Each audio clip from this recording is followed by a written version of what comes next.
Google Play Store မှာ application တွေကို download ဆွဲတဲ့အခါဒီလို scan ဖတ်နေတာကိုစိတ်မရှိတဲ့သူတွေအတွက် scan မဖတ်ဖက်နဲ့ application တွေကိုဘယ်လို download ဆွဲရမလဲဆိုတာဒီနေ့ကျွန်တော်မျှဝေသွားမှာဖြစ်ပါတယ်ကျွန်တော်တို့ဖုန်းထဲမှာပါတဲ့ security application နဲ့ဝင်ရမှာဖြစ်ပါတယ်ပြီးရင်ဒီဘောနာမှာရှိတဲ့ setting နေရာကိုဝင်ရမှာဖြစ်ပါတယ်ခင်ဗျာ setting နေရာကိုဝင်လိုက်ပါပြီးရင်အပေါ်ဆွဲတင်လိုက်ရင်ကျွန်တော်တို့ဒီမှာ security scan ဆိုတဲ့နေရာလေးကိုမိတ်ဆွေဝင်ရမှာဖြစ်ပါတယ်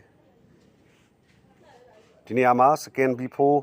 installing ဆိုတဲ့နေရာ on ထားပါတယ်ခင်ဗျာအဲ့ဒါလေးကို off ထားလိုက်လို့ရှိရင်ကျွန်တော်တို့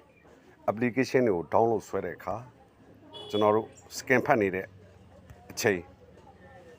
ကျွန်တော်တို့စောင့်နေရတာမျိုးရှိတော့မှာမဟုတ်တော့ပါဘူးခင်ဗျာဟုတ်ကဲ့ဖို့ဒီဗီဒီယိုလေးကိုကျွန်တော်တင်ပြလိုက်ရပါတယ်ခင်ဗျာ